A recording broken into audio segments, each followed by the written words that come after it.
Hi there, it's Ed. Thank you for tuning in to another of my videos. This is going to be another solo traveler adventure. And I say that, and I'm kind of misleading you when I say that. Last time I did go through the whole process of character creation, and I created Anselm, the scout, with the long 5 terms of service in the Scouts, and I said I was going to begin his adventures.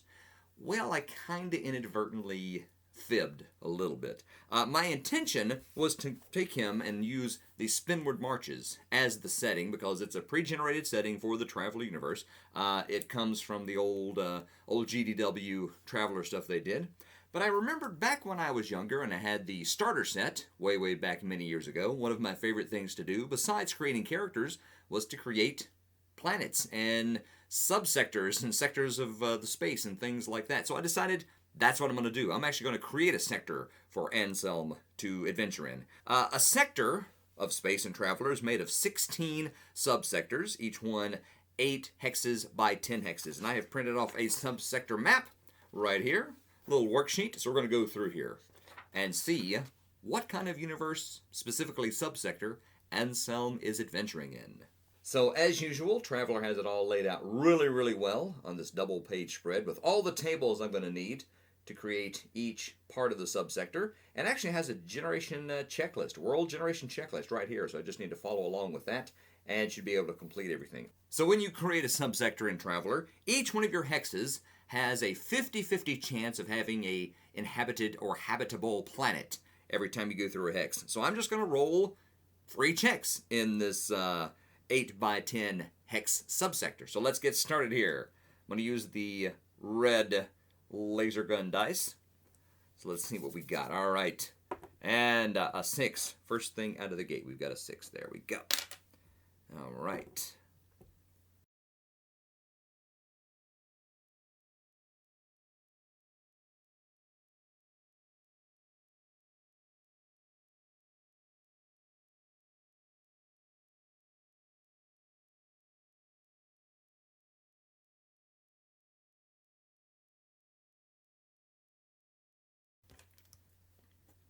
This is really great YouTube right here.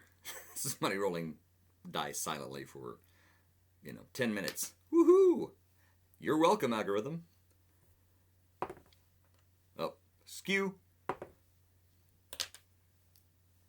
And that is that. I have completed my subsector map, so I know exactly which systems and which hexes have habitable worlds in them. So after going through my subsector, maybe you can see I've made little checks. Everywhere there will be a planet. And this appears to me a rather heavily populated subsector. So that could prove very interesting. Okay, now that I've figured out which of these hexes have planets in them, I need to generate information about each planet. And I'll do that hex by hex. Now, I'm not going to do all of them for you to see. I'm going to go through one of these hexes and show you the process of going through that. So looking at our world generation checklist, I have determined which of my hexes have worlds. Now I need to determine what kind of starport they have, if there's a naval base or a scout base. Need to determine if there's a gas giant. Then go through the size, atmosphere, hydrographics, population, law level, government, and tech level. And then we'll work on the trade classifications of the planets, which is important if you want to do a little speculative trading, taking goods from one planet to another.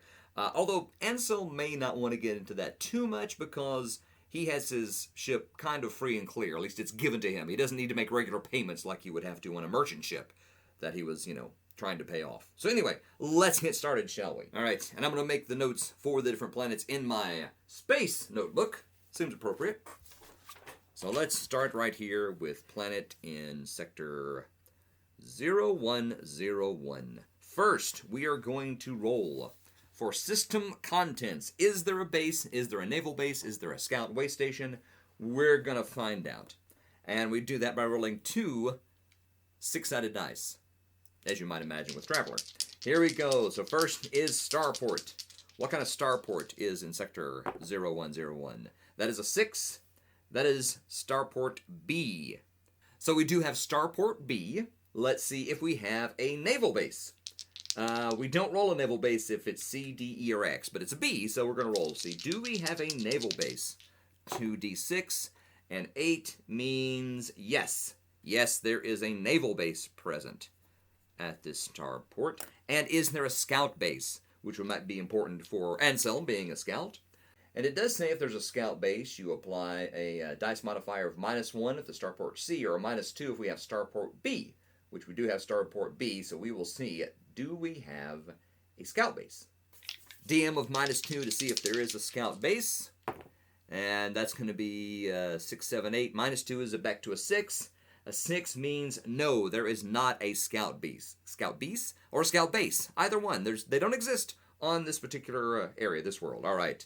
So that is scout base and naval base. And finally, do we have a gas giant in this system? And 7 means yes, there is a gas giant. Making note of all these things. Excellent. Then we go to the size. Now, according to the world generation checklist, I'm now supposed to name the world. I'm going to wait and do that later. I'm also to decide if this is a travel zone, whether it's a green travel zone, an amber travel zone, or a red travel zone. Green means everything's fine. There shouldn't be any problems going there. Amber is caution advised for the traveler. Local conditions may pose danger or delay. And red means it's prohibited to travel there, I should say. Local conditions can involve death or injury. I'm going to wait and decide that a little bit later after I do a little more of the subsector, get an idea of maybe what the different planets are like, which ones may be in conflict, and what the situation is. And then I'll decide actually on the travel classifications. So I'm going to skip over that for right now. We are going to go to the planetary size. That is 2 dice -2. So 2D -2. And that is going to be a 5 -2 is 3, which is 3,000 miles. 3,000 miles. All right, so relatively small planet. Now we're going to decide the atmosphere. Atmosphere is generated by rolling 2 6-sided dice, subtracting 7, adding the size. So this is basically going to be a 2D -7 plus 3. We'll just say 2D -4. How about that? All right, that's going to be 4 plus 2 is 6. -4 is going to be a 2. And that is very thin, tainted atmosphere. All right, now we're going to try hydrographics. What kind of water do we have on this planet? Hydrographics is 2 6-sided dice, -7. Again, plus size. So let's see. What do we have here? That's, oh dear, that's 3. -7 is a -4. Plus 3 is a -1, which basically means there is no freestanding water. So, no water. So this is probably odd to think about, that there's a very thin, tainted atmosphere, no water, yet there is a naval base and a starport class B. Interesting. Why is that so? That will require a little bit of thought and a little creativity, which is what I like about Traveler. Hydrographics. All right. Let's go to population. Population is 2D -2. Which actually it says here, let me go back, read the table that's actually in the book. It says a world with no water is considered a desert world if they have atmosphere of 2 or better, and this does. So it does have an atmosphere of 2 better. So yeah, this is obviously a desert planet. Ooh, okay, that gives me lots of ideas. That's cool. And it makes I understand now why there might be a naval base and a starport there. So yeah, already expiring some creativity here. Let's now see, how many people, what's the population of this area? So population is 2 6-sided dice -2. Let's see, what do we have? That's going to be 8 -2 is 6. 6 for population is millions of inhabitants. Interesting, all right. So population, millions. Millions, interesting, all right. Now we do government. What kind of government is over these millions of people? Government is 2D7, 2D6 -7, plus your population, which was 6. All right. So 2 dice -7. 12 -7, that is 5, plus our population of 6, that's 11, which is a non-charismatic leader. A previous charismatic dictator has been replaced by a leader through normal channels. Okay, so a desert planet, that now has a non-charismatic leader. Okay, that's what I love about Traveler. I had no idea what kind of desert planet this was going to be, and now with just a few die rolls, it is creating a whole planet that then will go into a whole subsector that I can then adventure in. This is, again, one of the strengths, I think, of the old school Traveler. And I would say old school Traveler because that's what I'm familiar with. I don't know what the newer Mongoose version is like, although I've heard really good things about it, so maybe something I need to look in at some point. So government is B, non-charismatic leader. Lovely. All right, so that's the government. What law level do we have? That is, again, 2 6-sided dice, -7, plus the government. All right. Wow. Okay, another 12. -7 is 5, plus the government, which is 11. That would be 16 in total, which would be all the way maximum law level A, which means possession of any weapon is prohibited. There are no weapons allowed anywhere on this planet. All right, so very strict sort of level, law level on here. Good to know. Interesting. All right, again, I'm already getting some ideas for this area. This could be very, very interesting. Okay, so that was law level. No weapons. Interesting. Now we're going to go for the technological level. What kind of tech level are we dealing with? Now this is 1 6-sided dice, plus the dice modifiers from the tech level table. All right. So starport B means a +4. A size of 3 means a +1. So we're +5 so far. Atmosphere of 2 means +1. That's a +6 so far. Hydrographics, we have to have an A. We don't have that, so we don't have any bonuses from that. Population is 6 for millions. No bonuses for that. And government of A, no bonuses for that. So yeah, 4, 5, 6. We have a +6 for our tech level. So 1d6 plus 6.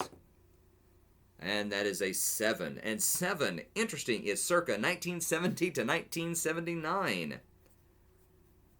Interesting. So they are not as advanced technologically as the rest of the subsector may be. So this actually might be a red travel zone. Like I said, it's prohibited. Usually you give red travel zones to planets where there might be a quarantine, or maybe there's a war going on, or perhaps they're just not ready to interact with the starfaring community. So that may be true of this planet. Or maybe, since it's a non-charismatic leader who has been, or a previous charismatic dictator was replaced through normal channels, maybe they are just coming out of a massive war. Maybe that's how they replaced the dictator? I don't know. Something to think about, though. Something to think about.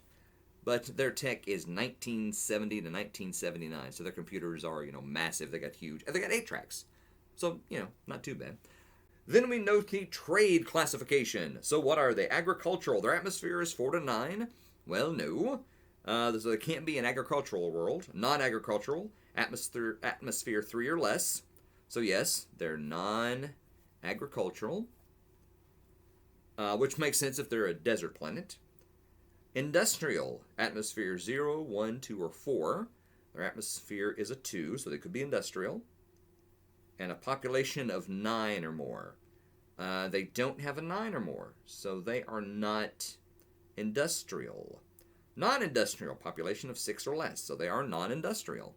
Are they rich? No, they are not. Are they poor? Atmosphere of 2 to 5, we have that. And a hydrographic of 3 or less, and we have that. So it is a poor world. Ooh, desert world. Tatooine, anyone? Probably not. Let's see. It's not an asteroid belt. It's not ice-capped. And I can guess this is not the subsector capital. All right. And then, as with characters, you would write all this out in a profile. So we would write this out in almost like a character's universal personality profile. So we take all these notes and condense it down into one line. Again, one of the things I love about Traveler is that you can see all the information in one brief line of characters and numbers, which is fabulous, I think. And there we have it. That is how you begin mapping a subsector for a Traveler campaign. I'm going to go through and do this for every single habited world in the subsector that I generated, and that will be the environment into which Anselm the Scout shall begin his adventures. Hope you enjoyed that. If you have any questions about generating anything in Traveller for like characters or worlds or any of the little subsystems, you will see some of those pop up because it does have, subsystems and games for how to figure out if you have an encounter on a planet, whether it's a patron or a law encounter or just a random rumor, if somebody just randomly shows up. It has a way to randomly determine for animal encounters and, what kind of trade opportunities you may have on this planet. So I will be going through a lot of those as I go through the adventure. Hope you liked this. If you did, please give it the old thumbs up. I would appreciate that. It does help the whole YouTube algorithm. And subscribe if you'd like to. You get a notification when one of these does happen again. I'm trying to get back into the habit of doing this with a little more frequency and specifically regularity. All right. Hope you enjoyed that. Next time, more adventures. Well, the beginning of the adventures of Anselm.